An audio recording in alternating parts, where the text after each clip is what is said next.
এই জমিটুকু এবং তিনি যে বর্গা চাষ করবেন সেইটুকু উল্লেখ থাকার পর প্রতি বছর কৃষি ব্যাংক অথবা সংশ্লিষ্ট ব্যাংক তার জন্য একটি ঋণ বরাদ্দ করবে, তিনি নিক আর না নিক। এই ঋণটি হবে সবচেয়ে কম সুদে। তিনি যদি ইচ্ছা করে এটা তুলবে, না ইচ্ছা করলে ব্যাংকের কাছে থেকে যাবে, সুদ লাগবে না। সবচেয়ে ইন্টারেস্টিং হল বিএনপি ওয়াদা দিচ্ছে ক্ষমতায় গেলে এক ফসলি জমিকে দু ফসলি করা হবে 3 বছর। এই 3 বছর, কমপক্ষে 3 বছর সরকার সমস্ত খরচ দিবে। এই খরচে উৎপাদিত পণ্য আপনি কৃষক ব্যবহার করবেন, আপনি নেবেন, সরকারকে কিছু দেওয়া লাগবে না। আবার 2 ফসলি থাকলে 3 ফসল করার জন্য 1 ফসলের টাকা গভর্নমেন্ট দেবে। সবচেয়ে ইন্টারেস্টিং হলো কৃষকদের জন্য যা আমদানি করতে হয়, অর্থাৎ সূর্যমুখী তেল বা এই জাতীয় চাষ যদি আপনি করেন, চাষ খরচ যা হবে তার দ্বিগুণ আপনাকে ইনসেন্টিভ দেওয়া হবে, কারণ বিদেশ থেকে তো এটি আমদানি করতে হয়।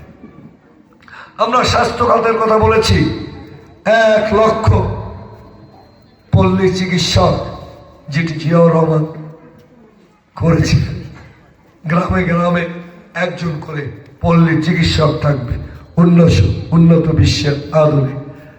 তারা শুধু প্রেসক্রিপশন দিবে না, তারা কি করলে যক্ষা হয়, কি খেলে ক্যান্সার হয় এই বিষয়ে কাউন্সিলিং করবে, তারা প্রেসক্রিপশনও লিখতে পারবে। আমরা শিক্ষার বিষয়ে বলেছি, ছোটবেলা থেকে আমরা মাত্র 2টি ভাষা,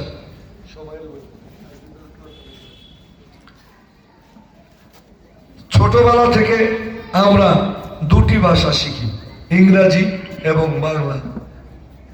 আমরা বলেছি বিএনপি ক্ষমতায় গেলে 3টি ভাষা শিখবে। ইচ্ছা করলে সে আরবি শিখতে পারবে, ফ্রান্স শিখতে পারবে, চায়না শিখতে পারবে। আমরা সৌদি আরবে আমাদের শ্রমবাজারে দেখেছি, আমাদের সন্তানরা শুধুমাত্র কথা বলতে পারে না বিদায় তাদের বেতন বাড়ে না।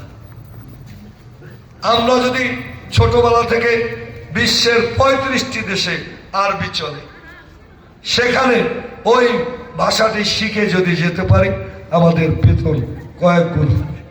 এডুকেশন 2টি, নিড এডুকেশন, নলেজ এডুকেশন। আমাদের এখন যে শিক্ষা ব্যবস্থা এটি নলেজ এডুকেশন, অর্থাৎ বই পড়ে শিক্ষা।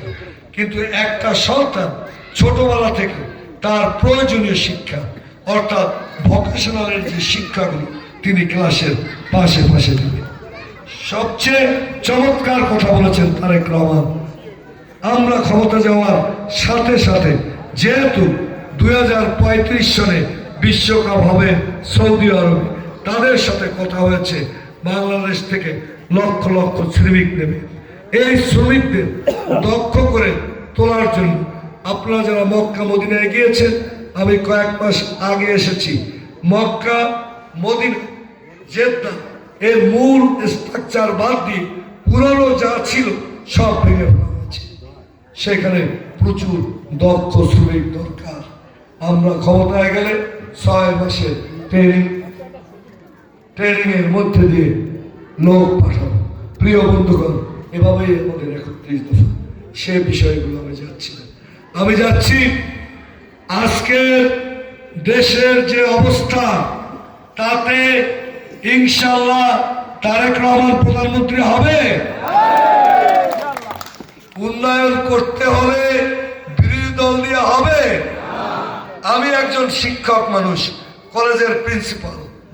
একজন শিক্ষাকে যতটুকু নৈতিকতা, নীতি নৈতিকতা থাকা দরকার ততটুকু আমার আছে ইনশাআল্লাহ। আমার পিতা, অনেকে জানতে পারেন, এই নাজিরপুর অঞ্চলেই ব্যবসা করেছেন। আনাজ আব্দুস সোবহান অর্থাৎ সোবহান হাজী, তার কাছে গিয়ে কোনো মানুষ ফেরত আসে নাই। আমাদের পরিবার তাই এখনো অব্যাহত রেখেছি, আমরা মানুষের পাশে থাকি। অতএব আমি কি ভোট পেতে পারি? মানুষের পাশে যেমন থাকি, ধানের শীষের প্রার্থী মোটামুটি মনে হয় দুজনকে পাশে দাঁড়াল করলে যোগ্যতার বিচারে একেবারে ফেলতে পারবে না। তাহলে কোথায় সে, আমি কোথায় অবস্থান করি? আমি আপনাদের পাশে আসি, আপনাদের বাড়ির জানাজায় আসি, দোয়ায় আসি। এইখানে বারবার এসেছি, মানুষের মধ্যে মিশেছি, মানুষের সুখ দুঃখে ছিলাম। অতএব ধানের শীষের পক্ষে ভোট দিয়ে আপনারা আমাকে বিজয়ী করলে ইনশাআল্লাহ এই এলাকার সকল উন্নয়নের সম্পৃক্ত থেকে মানুষের মঙ্গল করবে। আর একটা কথা হাসান বলেছে, বলতে চাই না, আমাদের বাবু নগরী সাহেব স্কলার, ইসলামী স্কলার মুফতি সাহেব একটি ফতোয়া দিয়েছে, যারা দুনিয়ায় ভোটের মাধ্যমে বেহেশতের কথা বলে অথবা লোভ দেখায় অথবা বেহেশতে নিতে চায়, দুনিয়ার কোনো স্বার্থ, দুনিয়ার কোনো কাজের মাধ্যমে, ভোটের মাধ্যমে, তারা শিরক করল। যারা বিশ্বাস করলো তারাও শিরক করলো।